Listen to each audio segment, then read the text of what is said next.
Hello dears, welcome to the class. നമ്മൾ ഇന്ന് നന്നായി ഉണ്ണാൻ എന്ന രണ്ടാമത്തെ യൂണിറ്റിൻ്റെ പ്രവർത്തനങ്ങളാണ് ചെയ്യാൻ പോകുന്നത്. പ്രവർത്തനം 2.1 എഴുതി നോക്കാം. എല്ലാ ജീവികൾക്കും ആഹാരം ആവശ്യമാണല്ലോ. നമുക്ക് ആഹാരം ലഭിക്കുന്നത് കൃഷിയിലൂടെയാണ്. എന്തെല്ലാം കൃഷികളാണ് നമുക്ക് ചുറ്റുമുള്ളത്? എഴുതി നോക്കാം. നമ്മൾക്ക് ആഹാരം ലഭിക്കുന്നത് എവിടെ നിന്നാണ്? കൃഷിയിൽ നിന്നാണ് അല്ലേ? അപ്പോൾ പലതരം കൃഷികളുണ്ട്. അപ്പോൾ ഏതൊക്കെയാണ് എന്നൊന്ന് എഴുതി നോക്കാം നമുക്ക്. ആദ്യത്തേത് മത്തങ്ങ കൃഷിയാണ്. പിന്നെ മുളക് കൃഷി. കണ്ടില്ലേ മുളക്? ഇങ്ങനെയാണ് അതിൻ്റെ ചെടിയിൽ ഉണ്ടാവുക. അപ്പോൾ ഓരോ ചെടിയും കാണിച്ചു തരുന്നത് മനസ്സിലാക്കാനാണ്. അടുത്തത് ചോളം. നമ്മൾ പോപ്കോണൊക്കെ ഉണ്ടാക്കില്ലേ, ആ ചോളം. പിന്നെ വഴുതനങ്ങ, എല്ലാവരും കണ്ടിട്ടുണ്ടായിരിക്കും. അതുപോലെ തന്നെ ക്യാരറ്റ്. ഇനി അടുത്തതാണ് ബീട്രൂട്ട്. ക്യാരറ്റും ബീട്രൂട്ടും ഒക്കെ മണ്ണിനടിയിലാണ് ഉണ്ടാകുന്നത്. കണ്ടില്ലേ? മുള്ളങ്കി അതുപോലെ തന്നെയാണ്. ഇനി സ്ട്രോബെറി, എല്ലാവർക്കും ഇഷ്ടമാണ് അല്ലേ? ഇനി വാഴപ്പഴം. പിന്നെയോ കൈതച്ചക്ക. അടുത്തത് മാങ്ങയാണ്. മാവിൽ നിറയെ മാങ്ങ, കണ്ടില്ലേ? ഇനി അടുത്ത കൃഷി എന്ന് പറയുന്നത് ചക്കയാണ്. പ്ലാവിൽ നിറയെ ചക്കയുണ്ട്. അതുപോലെ തന്നെ പപ്പായ. പപ്പായയ്ക്ക് ഓരോ നാട്ടിലും ഓരോ പേരാണ്.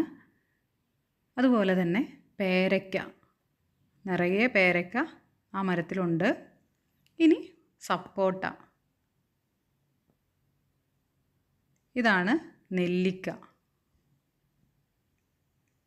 ഇനി മാതള നാരങ്ങ കൃഷി ചെയ്യും. അതുപോലെ തന്നെ വെണ്ട. അടുത്തത് ചുരയ്ക്ക, പാവയ്ക്ക അല്ലെങ്കിൽ കൈപ്പയ്ക്ക എന്ന് പറയും. അടുത്തത് പയറാണ്. ഇനിയുള്ളത് കൂൺ കൃഷിയാണ്. കൂൺ കണ്ടില്ലേ? ഇനി നെല്ല്. നമുക്ക് ചോറ് ലഭിക്കുന്നത് ഈ നെല്ലിൽ നിന്നാണ്, അരിയിൽ നിന്നാണ് അല്ലേ? അടുത്തത് മരച്ചീനി, കൊള്ളി, കപ്പ എന്നൊക്കെ പറയും. അടുത്തത് മധുരക്കിഴങ്ങ്. ഇനി കരിമ്പാണ്. നല്ല മധുരമാണ് കരിമ്പിന് അല്ലേ? അടുത്തത് നമ്മുടെ തെങ്ങ്. ഇനി ചേമ്പ്. കണ്ടില്ലേ ചേമ്പ്? ഇതാണ് മഞ്ഞൾ കൃഷി നടത്തി ഉണ്ടായ മഞ്ഞളാണ്. ഇനി ഈ കാണുന്നതാണ് ഇഞ്ചി. അടുത്തത് മുരിങ്ങക്കായ. ഇങ്ങനെ നമുക്ക് ഭക്ഷണത്തിന് ആവശ്യമായ വസ്തുക്കൾ ലഭിക്കുന്ന ഒരുപാട് കൃഷികളുണ്ട്. അതിൽ കുറച്ച് കൃഷിയും സസ്യങ്ങളുമാണ് നമ്മളിവിടെ പരിചയപ്പെട്ടത്. പ്രവർത്തനം 2.2 വായിക്കാം. ഞാൻ കലപ്പ. കൂട്ടുകാരെ, ഞാനാണ് കലപ്പ. കൃഷി ചെയ്യാൻ നിലമൊരുക്കണ്ടേ? മണ്ണ് നന്നായി ഇളക്കി മറിച്ചാണ് നിലമൊരുക്കുന്നത്. അതിന് പണ്ടൊക്കെ ആളുകൾ എന്നെയാണ് ഉപയോഗിച്ചിരുന്നത്. എൻ്റെ മൂർച്ചയുള്ള ഭാഗം മണ്ണിൽ ചാലുകൾ കീറും. കാളകളും പോത്തുകളും ചിലപ്പോൾ മനുഷ്യരുമൊക്കെ എന്നെ വലിച്ചു കൊണ്ടുപോകും. കാലം മാറി. യന്ത്രങ്ങൾ വന്നപ്പോൾ എന്നെ ആർക്കും വേണ്ടാതായി. കലപ്പ സ്വയം പരിചയപ്പെടുത്തുകയാണ്. കൃഷി ചെയ്യാനായിട്ട് നിലമൊരുക്കണം വേണ്ടേ ആദ്യം? അപ്പം മണ്ണ് നന്നായി ഇളക്കി മറിക്കണം. അതിനായിട്ട് ഉപയോഗിച്ചിരുന്ന ഒരു ഉപകരണമാണ് കലപ്പ എന്ന് പറയുന്നത്. അപ്പോൾ അത് വലിച്ചു കൊണ്ടുപോകാൻ ആരൊക്കെയാണ്? കാളകളും പോത്തുകളും. ചിലപ്പോൾ മനുഷ്യരും അത് വലിച്ചു കൊണ്ടുപോകും.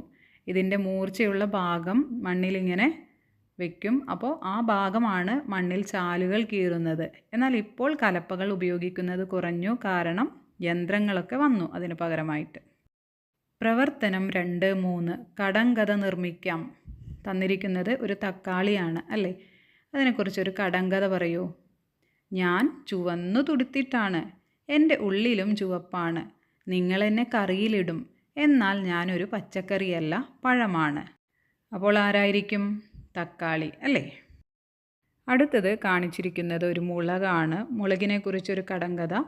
ഇത്തിരി കുഞ്ഞൻ്റെ വാലിന്മേലെല്ല്. ഇത്തിരി കുഞ്ഞനാണ്, അതിൻ്റെ വാലിന്മേൽ കണ്ടില്ലേ എല്ല് എന്ന് പറയുന്നത് അതിൻ്റെ ആ ഞെട്ടുഭാഗമാണ്. അടുത്തത് ക്യാരറ്റാണ് അല്ലേ? മണ്ണിനടിയിലെ പൊന്നു കണ്ടാൽ മുയൽ പോലും ഓടിവരും. ആരാണത് മണ്ണിനടിയിലെ പൊന്ന്? മുയലിന് ഏറ്റവും ഇഷ്ടമുള്ളത് ക്യാരറ്റ് അല്ലേ? അടുത്തത് പ്രവർത്തനം 2-4. കൃഷിയുടെ ഘട്ടങ്ങൾ ഏതൊക്കെയാണ്? കണ്ടെത്തി എഴുതാം. കൃഷി ചെയ്യാനായിട്ട് കുറച്ച് ഘട്ടങ്ങളുണ്ട്, കുറച്ച് പ്രവർത്തനങ്ങൾ ഉണ്ട്. അത് ഏതൊക്കെയാണ് എന്നാണ് ചോദിച്ചിരിക്കുന്നത്. ഏതൊക്കെയാണ്? നിലമൊരുക്കുക, വിത്ത് വിതയ്ക്കുക, വെള്ളം വളവും നൽകുക, പരിചരിക്കുക, വിളവെടുപ്പ്. അപ്പോൾ നിലമൊരുക്കുക എന്ന് പറഞ്ഞാൽ എന്താണ്? കണ്ടില്ലേ, നമ്മുടെ കൃഷിയെല്ലാം നന്നായി വരാനായിട്ട് നിലം ഉഴുത് മറിക്കണം. അപ്പോൾ അതാണ് നിലമൊരുക്കുക എന്ന് പറയുന്നത്. അടുത്തത് വിത്ത് നടുക, കണ്ടില്ലേ? അതല്ലെങ്കിൽ ഒരു ചെറിയ തൈ കുഴിച്ചിടണം. പിന്നെ വേണ്ടത് വെള്ളമൊഴിക്കണം. അതിന് ആവശ്യമായ വെള്ളം വേണം. അതുപോലെ തന്നെ വളവും ഇടണം.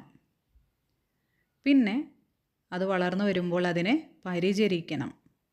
പിന്നെ അതിന് ശേഷം നമുക്ക് വിളവെടുപ്പ് നടത്താം.